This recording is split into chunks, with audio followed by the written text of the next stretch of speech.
Good morning student. आज हम लोग एपी से रिलेटेड, जिसको हम लोग अर्थमेटिक प्रोग्रेशन कहते हैं, क्लास 10th में बोर्ड एग्जाम में आने वाला जो पार्ट है, उसी पार्ट को हम लोग यहाँ पर टच कर रहे हैं और उससे रिलेटेड कुछ प्रश्नों को यहाँ पर सोल्व करने जा रहे हैं। तो देखिएगा, पहला प्रश्न इस प्रकार है, if 10 times the 10th term of an AP is equal to the 15 times the 15th term, so that 25 term of an AP is 0।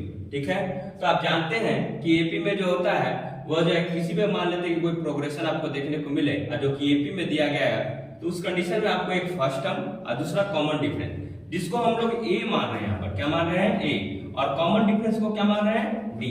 तो ए और साथ में डी कॉमन डिफरेंस है। तो देखिएगा, यहाँ पर क्वेश्चन क्या दिया गया है, 10 times the 10th term of an AP. इस कहने का मतलब क्या, 10 क्या है, 10 टाइम्स टर्म्स कितना है, 10th टर्म। ठीक है, उसी तरह 15 टाइम्स क्या, कौन सा term, 15 term, 15 times 10 T of the 15। अब देखिएगा, अब जानते क्या है, tn इज इक्वल टू, जो आप nth टर्म का फॉर्मूला जानते हैं, a plus n minus 1 into D, a plus n minus 1 into D. तो उसी पैटर्न पर अगर t10 और t15 को अगर रखा जाए तो t10 इज इक्वल टू क्या हो जाएगा, a plus 10 minus 1 into D और a plus 15 minus 1 into D. तो यहाँ से 10 into a plus n 9d और 15 इंटू a प्लस 14d। उस तरीके से देखिएगा, 10 हो जाएगा, इसके साथ इसका मल्टीप्लिकेशन, इसके साथ इसका मल्टीप्लिकेशन, तो 10 plus 90d is equal to 15 plus 210d, क्योंकि 15 इंटू 14 कितना होता है, 210। So it will be 10a plus 90d is equal to 15a plus 200d, और यहाँ से जो है 15a minus 10a is equal to 90d minus 200d। तो यहाँ से अगर सॉल्व आउट कीजिएगा तो ये बराबर कितना हो जाएगा, माइनस 24 ऑफ d। अब इसी का उपयोग जो है हम लोग अपने जो है t25 को फाइंड आउट करने के लिए निकालेंगे, क्योंकि 25th टर्म को शो करना है कि वो 0 के बराबर है। क्या है, 0 के बराबर। तो t25 इसी पैटर्न पर क्या लिखा जा सकता है, a plus 25 minus 1 into D. तो a प्लस 24d और a बराबर कितना आ गया है, माइनस 24d। तो माइनस 24d अब माइनस प्लस 24d मिलकर क्या बनेगा, 0। तो इस तरीके से 25th टर्म क्या हो गया, प्रूफ 0। इस तरीके से 25th टर्म आपका हो गया है प्रूफ 0। सेकंड क्वेश्चन को देखिएगा, if the nth term of an AP 975 और आगे क्यों बढ़ता जाता है, ठीक है, इस same as that the nth term of AP 15 12 9। इस कहने का मतलब दो टर्म दिया गया है, इस कहने का मतलब जो है दो प्रोग्रेशन आपके सामने है, एक 9 से 5 के रूप में और दूसरा 15 12 और 9 के रूप में। आप जो है ये बोल रहा है कि दोनों का nth टर्म क्या है, अपने आप में बराबर है, दोनों का nth टर्म क्या है, अपने आप में बराबर है। तो हम अभी जो है nth टर्म को बराबर नहीं मान रहे, और लास्ट में हम मानेंगे। ठीक है, अब फर्स्ट सीक्वेंस दिया गया 9 से 5 के रूप में है, तो यहाँ पर a के रूप में अगर 9 है तो d के रूप में क्या है, -2। क्यों, क्योंकि d बराबर क्या होता है, अगला टर्म और पहला टर्म को माइनस कर दीजिएगा, तो 7 माइनस ऑफ 9 इस कहने का -2। तो यहाँ पर d कितना हो गया, -2, और a कितना हो गया, 9। तो dn1 is equal to a plus n minus d, तो 9 plus n1 minus 1 into D. तो d का वैल्यू कितना है, -2। तो 9 minus 2 n minus n1 minus n is equal to 9 minus, इसको प्रूफ कीजिएगा तो 11 माइनस 2 n1 आपको सामने आ जाएगा। उसी तरह सेकंड सीक्वेंस क्या दिया गया, 15 12 और 9, तो 15, तो a कितना आ गया, 15, और d अगर इसका निकालना है तो 12 माइनस 15 इज इक्वल टू कितना हो गया, -3। तो d कितना हो गया, -3। अगर इसको फार्मूला में डालते हैं, tn2 is equal to a n2 minus 1 into d, तो 15 प्लस n2 माइनस 1 है, d का वैल्यू कितना है, -3। अगर पुट करते हैं तो यहाँ कितना हो जाएगा, 18 माइनस 3 n2, 18 माइनस 3 n2। अब बोल रहा है कि जो आप tn1 और tn2 जो आप निकाले हैं वो दोनों अपने आप में क्या है, सेम, दोनों अपने आप में क्या है, सेम, और कितना के बराबर, n के बराबर। किसके बराबर, n के बराबर। तो अकॉर्डिंग टू क्वेश्चन जो है tn1 is equal to tn2, अगर इसको सिंपलीफाई करिएगा तो इस तरीके से आपके सामने आएगा 18 minus 11 is equal to 3n2 minus 2n1। ठीक है, और n2 n1 क्या है, अपने आप में बराबर, n के बराबर। तो 3n माइनस 2n, तो n इज इक्वल टू कितना हो गया, 7 जो आपको निकल रहा है, ये क्या बता रहा है, यह बता रहा है कि 7 term of the two sequence are equal. इस कहने का मतलब ये दोनों जो एपी जो दिया गया है, उसको जो सतवां जो टर्म है वो अपने आप में क्या है, बराबर, वो अपने आप में क्या है, बराबर। तो इस तरीके से 7 term of the two sequence are equal, यहां से हम लोग को फाइंड आउट हो चुका है।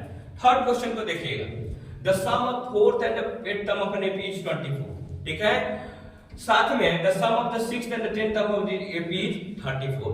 तो find the first term and the common difference of an AP. तो मानते हैं कि एक एपी है जिसका कि फर्स्ट टर्म क्या है, a, और कॉमन डिफरेंस क्या है, डी। दो ही कोई पैटर्न होता है यहाँ पर, एक Tn फाइंड करने का और एक Sn फाइंड करने का। तो Sn इज इक्वल टू क्या जानते हैं, Sn is equal to n/2 plus a plus n-1 into d, a plus n-1 into d, ये फार्मूला होता है। ठीक है, तो यहाँ देखिएगा Sn यहाँ पर जो है sum of the fourth and eight term of AP, इस कहने का मतलब जो है T4 क्या है, T4 और T8, यहाँ पर कंफ्यूज मत हो जाएगा। एक Sn का फॉर्मूला क्या होता है, n/2 plus a plus n-1 into d। तो ध्यान रखिएगा n/2 into a plus n-1 into d।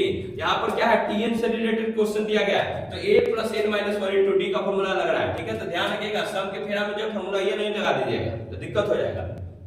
ठीक है, तो a plus 4-1 into d plus a plus 8-1 into d is equal to 24, a plus 3d a plus 7d is equal to 24, तो 2a plus 10d is equal to 24, so a plus 5d is equal to 12। a 6 यहाँ पर भी देखिएगा, ध्यान देखिएगा, यहाँ पर क्या है T6 लिखिए और यहाँ पर क्या लिखिएगा T10, तो T6 plus T10 equal to कितना हो गया 34 दिया गया। तो a plus n-1 into d plus a plus 10-1 into d equal to 34, इसको सिंप्लीफाई कीजिएगा तो 2a plus 14d equal to 34 और दोनों तरफ से अगर दो कॉमन निकाला जाता है तो a plus 7d equal to 70। तो यहाँ देखिएगा अब बोल रहा है कि इसका जो है फर्स्ट टर्म और कॉमन डिफरेंस आप निकालिए, a और d का वैल्यू निकालिए। अब दोनों को अगर equation number first equation number 2 को अगर सोल्व किया जाए तो देखेंगे कि यहाँ भी a है यहाँ भी है, तो अगर मान लेते हैं कि दोनों इक्वेशन को अगर माइनस कर दिया जाए तो ये पार्ट खत्म हो जाएगा। तो फर्स्ट माइनस सेकंड करते हैं, तो a plus 5d minus a minus 7d equal to 12 minus 17, तो ये खत्म हो गया यहाँ से। तो 5d minus 7d equal to minus 2 is equal to minus 5, तो d इक्वल टू 5/2। d का वैल्यू जो है आप किसी भी पार्ट में इक्वेशन 1 हो या इक्वेशन 2 किसी में रख के जो है a का वैल्यू निकालें। हम इक्वेशन 1 यूज कर रहे हैं, तो a इक्वल टू क्या हो जाएगा यहाँ से 12 माइनस 5d, तो 12 माइनस 5d, d का वैल्यू पुट कीजिएगा तो 5 minus 5 25 and it will solve like the minus 1/2, तो a इक्वल टू क्या हो गया माइनस 1/2। तो इस प्रकार से देखिएगा कि जो है आपका जो फार्मूला जो है क्या हो गया a और d। ठीक है, तो a और d, तो यहाँ पर देखिएगा एक फार्मूला लग रहा है Tn का और दूसरा फार्मूला लग रहा है Sn का। तो Sn is equal to n/2 into 2a plus n-1 into d, ये फार्मूला होता है Sn का जिसका अभी उपयोग नहीं कर रहे हैं। अगला वाला पार्ट में हो सकता है कि Sn से रिलेटेड भी कुछ प्रश्नों के यहाँ पर सोल्व करेंगे, मगर यहाँ पर टोटल जो तीनों प्रश्न दिए गए हैं वह देखिएगा कि nth टर्म के जो रिलेटेड दिए गए हैं। तो आप ध्यान रखिएगा ये जो AP है बहुत ही आसान है, फार्मूला बस आपको याद रखना है। ठीक है, तो फार्मूला जो है आपको ध्यान में रखना है 10th टर्म का और सम ऑफ द n टर्म का। ठीक है, और उससे रिलेटेड जो है क्वेश्चन आएंगे तो आपको छूटना नहीं चाहिए। ठीक है, और हमको मालूम है कि आप लोगों ने मेहनत किया है एक साल, तो ये सब प्रश्न जो है सुनने लायक नहीं है।